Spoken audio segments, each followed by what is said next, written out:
जय जय श्री राम भक्तों। स्वागत है आपका हमारा YouTube चैनल ब्रह्मेश्वर महादेव ज्ञान दर्शन में। भक्तजनों, यदि अभी तक आपने हमारे इस चैनल को सब्सक्राइब नहीं किया तो सब्सक्राइब कर लीजिएगा। और आज हम बताने जा रहे हैं आपको, जैसे हमने कल तक तो आपको बताया था अपने जो 12 राशियाँ हैं, राशियों के बारे में। आज तो सबसे पहले तो आज हम अपने ईसवी सन जो है, हमारा ईसवी का जो नया साल चल रहा है, क्योंकि हमारा सनातन धर्म का जो मैंने पहले ही बताया, सनातन का जो नया साल है वो बैसाख के महीने से शुरू होता है। जब चैत्र की जो नवरात्रि आती है उसकी प्रतिपदा के दिन से हमारा नया साल शुरू होता है। लेकिन ये ईसवी सन जो है हमारा शुरू हो रहा है, जो भी आप मानते हैं, जैसे भी करते हैं।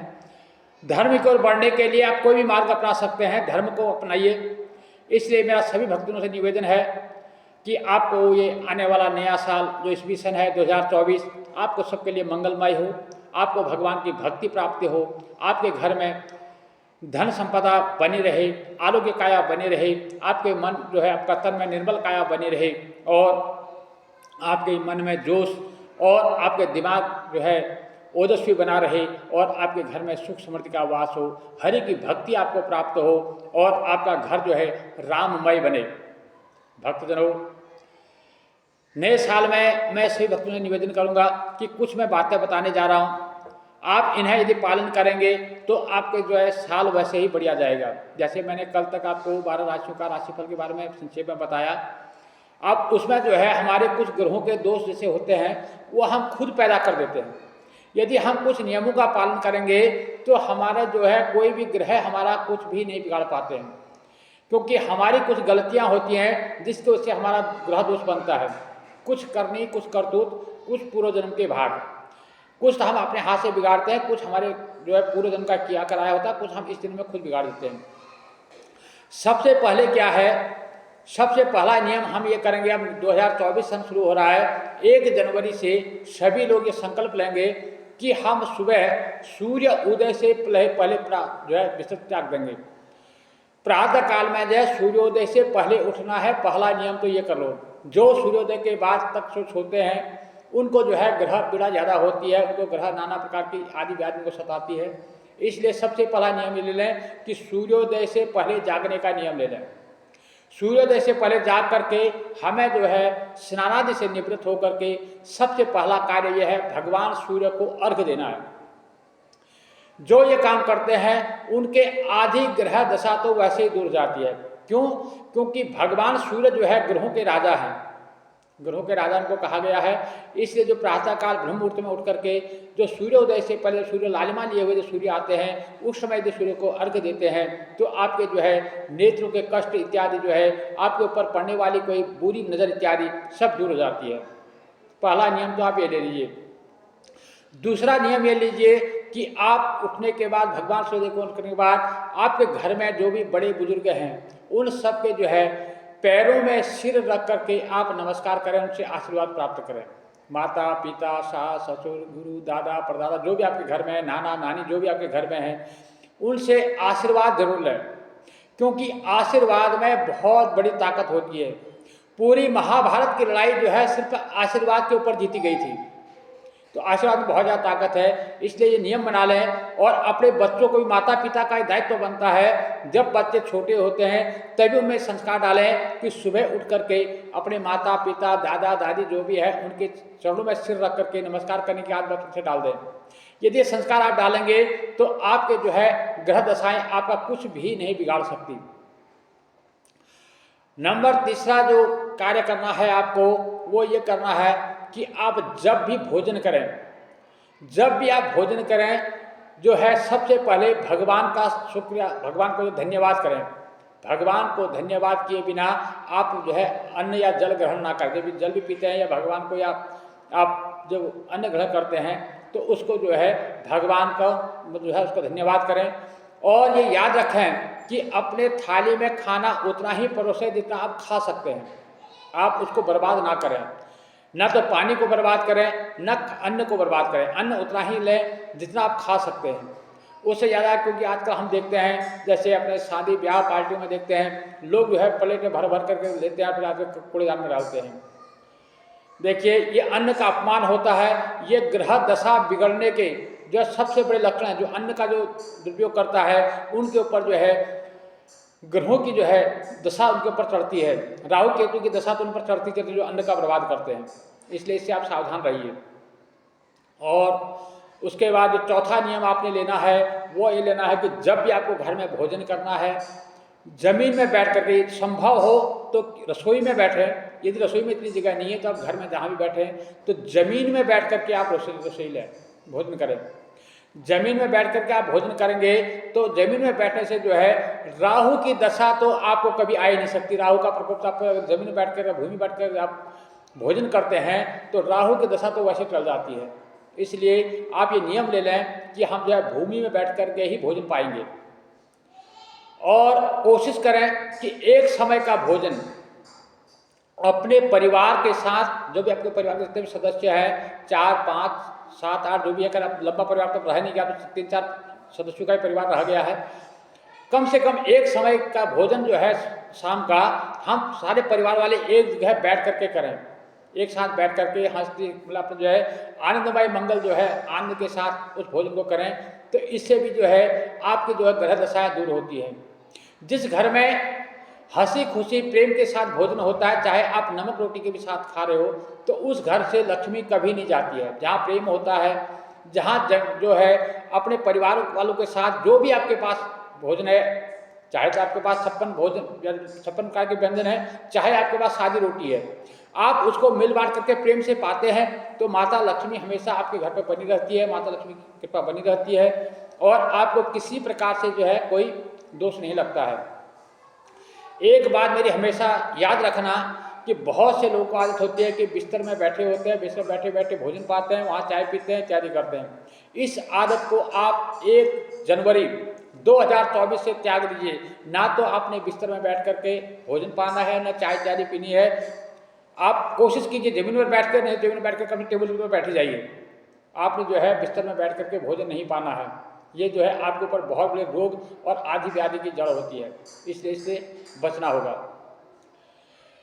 और नंबर 5वीं बात जो है, अपने घर में तुलसी का चारा जरूर लगाएं। जिस घर में तुलसी होती है उस घर में जो है देवताओं का वास होता है, सभी देवताओं का वास होता है। इसलिए अपने घर में तुलसी लगा कर देखिए, इसको आप आजमा कर देखना। ये मतलब कहने की बात है क्या है, ये तो सब जो मैं बता रहा हूँ ये आजमाने वाली चीज़ें हैं, ये आप करके देख लेना। 6 महीना 3 महीना 6 महीना करके देख लीजिए। उसके बाद यदि आपके घर में फर्क नहीं पड़ेगा तब आप उसके बाद मत करना।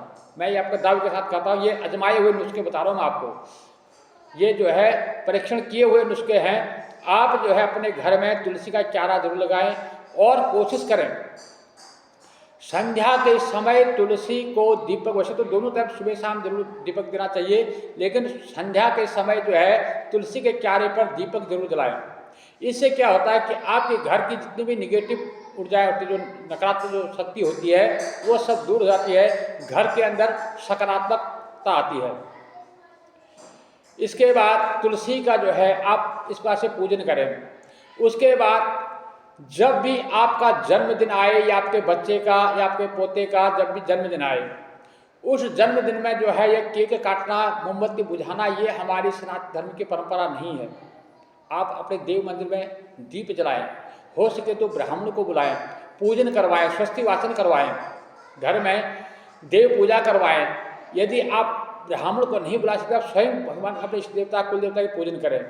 उस दिन अपने बच्चे को, जिस दिन उसका जन्मदिन है, जो आप बर्थडे जिसको मनाते हैं, आप केक वेक काटने के बजाय उस दिन उसको किसी देव मंदिर में ले जाएं, भगवान के दर्शन करवाएं और वहाँ पर जो पुजारी जी है, ब्राह्मण हैं, उनसे आशीर्वाद प्राप्त करें। हो सके यदि आपके पास शक्ति है तो आप किसी बच्चे को लेकर अनाथालय में जाएं, कि कुष्ठाश्रम में जाएं, किसी वृद्धाश्रम में जाएं, वहाँ बच्चे के हाथों से कुछ न कुछ सेवा करवाएं, दान दे के आएँ, कुछ अन्न से, कुछ वस्त्र से, कुछ जो भी आपसे कुछ किसी को दवाइयों की, इस प्रकार से जो है बच्चे से वहाँ पर कुछ वो दिलवाएं। इससे क्या होता है कि बच्चा संस्कारी बनेगा, कल को आने वाले टाइम में उसको दान देने की आदत बनी रहेगी। और जन्मदिन के ऊपर गौ सेवा जरूर करवाएं। यदि आप सामर्थ्य है तो वजन के बराबर, यदि किसी को कोई मार्केज दिशा चल रही हो जैसे कहते हैं कि मतलब जो मृणासन अवस्था में हो तो उसकी भी जो है वो जो व्याधि और टल जाती है। यदि वो उसके उस व्यक्ति के वजन के बराबर चारा, खली, गुड़ इत्यादि अगर गाय को दान किया जाए, खिलाया जाए, तो उसकी जो वो होती है, जो मार्ग दशा होती है या कोई ऐसी उसके ऊपर कोई बुरी दशा चढ़ी हुई है तो वो दशा जो है उसके दूर हो जाती है। तो इस प्रकार से जन्मदिन के दिन गाय की सेवा जरूर किया करें। वैसे तो एक नियम बनाया कि अपने बच्चों को जो है महीने में एक आध बार, जो है महीने 2 महीने में एक आध बार गौशाला जरूर दिखाएं, गाय की सेवा की आदत डालिएगा। तो इस प्रकार से आपके घर में पॉजिटिविटी आएगी, आपके बच्चों में सकारात्मकता आएगी।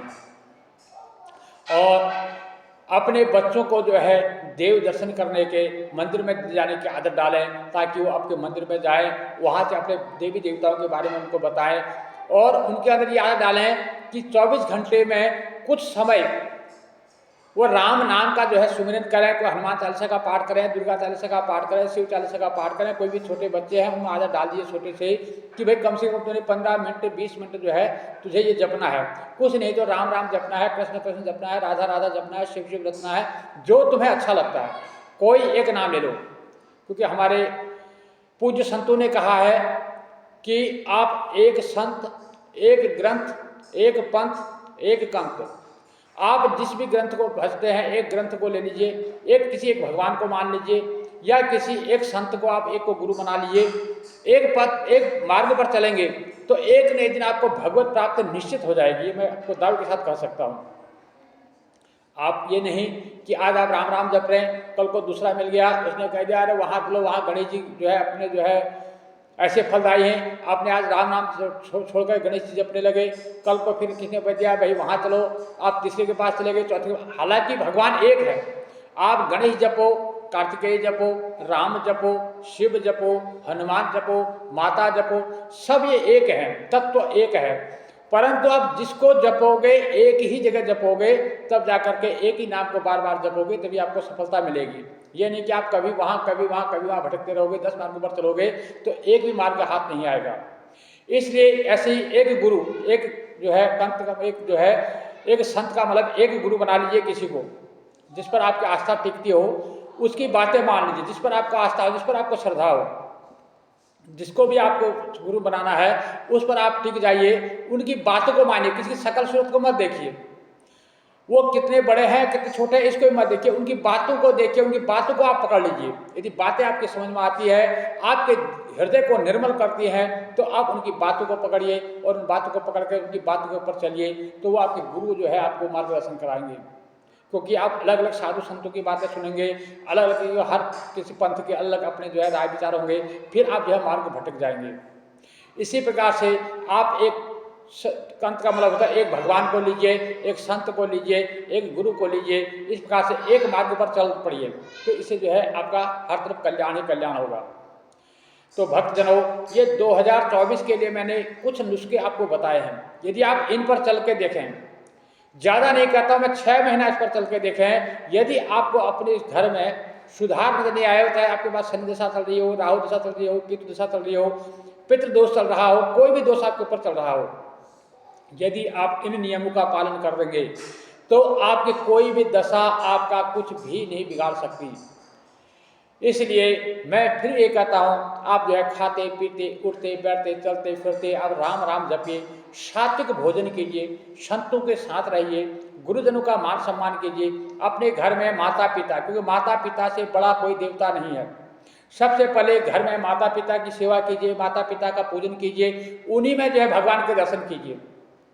और मैं आपसे जो है दावा करता हूँ कि एक दिन आपको भगवत प्राप्ति हो जाएगी। यही हमें जो है संत सिखाते हैं, हमारे वेद पुराण हमें यही सिखाते हैं और हमारे पूज्य संत लोगों ने भी यही हमें बताया है।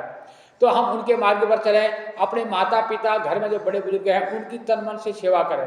हो सकता है बुढ़ापे में हम उनकी सेवा करें, बुढ़ापे में हमें कटु वचन कहें, कुछ दुर्वचन कहें, कुछ व्यवहार करें, परंतु हमें भगवान का आशीर्वाद समझ करके, उनका आशीर्वाद समझ करके उनकी बातों पर ध्यान न देते हुए उनकी सेवा करें। हम भी कभी बचपन में होंगे, बचपन में हम रहे होंगे, हमने माता पिता के साथ कितने कुवचन हमने कहे होंगे, कितना हमको गंदगी होंगे जो है गोद में बैठ के कितनी गंदगी की होगी। कई बार तो हम है कि माँ बच्चा जो है माँ का दूध पीता है और लात से माँ को मारता भी है, और माँ उस टाइम क्या करती है, उसको मारती नहीं है बल्कि हंसती है।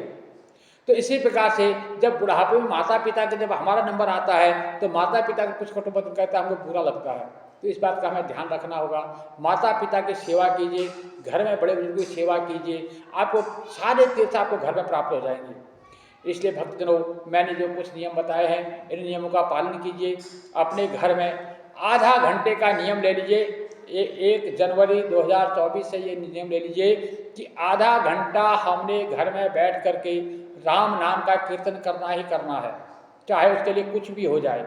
ऐसा आप नियम ले लेंगे तो आपका जो है कोई भी बाल बाका नहीं कर सकता, कोई ग्रह दशा, कोई जो राहु केतु शनि इत्यादि जो भी है वो आपका कुछ भी नहीं बिगाड़ सकते, क्योंकि सबके परम पिता परमेश्वर पर ब्रह्म परमेश्वर जो है एक है।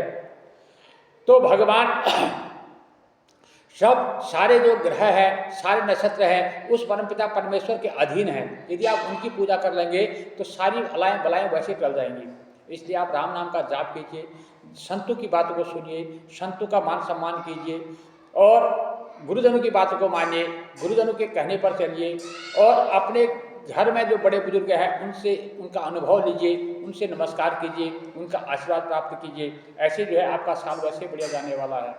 भक्तजनों, आपके घर में आमदनी कम है या ज़्यादा है, आप क्या खा रहे हैं कैसे नहीं खा रहे हैं, इससे किसी को कोई लेना नहीं है। राम ही केवल प्रेम प्यारा, जान ले तो जान निहारा। जिस घर में प्रेम है, जहाँ प्रेम है वहाँ भगवान अपने आप ही आके बस जाते हैं, वहाँ लक्ष्मी अपने आप ही आके बस जाती है। इसलिए घर में किसी प्रकार का क्लेश ना हो, उस ऐसा कोशिश कीजिए। जब भी क्रोध आता हो, चाहे हमारी बहनों को आता हो चाहे भाइयों को आता हो, जब भी क्रोध आता है, जब क्रोध आता है तो अपने मन ही मन में राम राम राम राम राम राम राम राम राम राम राम राम जपना शुरू कर दीजिए और आपका क्रोध जो है, मैं कहता हूँ कि 2 सेकंड के अंदर आपका क्रोध साफ हो जाएगा। तो ऐसा आप कीजिए, इसको आजमा के देख लीजिए, इसको परीक्षण करके देख लीजिए। यदि आपको झूठ लगता है तो मत कीजिएगा, इसमें कोई वो नहीं है, कोई मैंने आपको बंधन नहीं डाल रहा हूँ, किसी प्रकार के बंधन में डाल रहा हूँ। आप करके देख लीजिए, आपको अगर सही लगता है तो आप कीजिएगा, नहीं लगता तो मत कीजिएगा। तो इसलिए भक्तजनों, मैंने जो ये बातें आपको बताई है इन पर आप ध्यान दीजिएगा। यदि आपको हमारी ये वीडियो अच्छी लगी है तो इसको लाइक ज़रूर कीजिएगा और अपने ज़्यादा से ज़्यादा लोगों को इसको शेयर कीजिए, ज़्यादा से ज़्यादा लोगों को इसको शेयर कीजिए, इसको लाइक कीजिए। और यदि अभी तक आपने हमारे चैनल को सब्सक्राइब नहीं किया तो सब्सक्राइब कर लीजिएगा, क्योंकि आने वाले समय में है हम जो है अच्छी जो वीडियो आपके लिए लाएंगे। और जो हम चाहते हैं हमारा जो भी नोटिफिकेशन है वो सबसे पहले आप तक पहुंचे, इसके लिए जो है आपके जो मोबाइल में जो आइकन बटन होता है, बेल होती है, उसको दबा दीजिए ताकि सारे जो नोटिफिकेशन सीधा आप तक पहुंचे। जय जय श्री सीताराम भक्तों।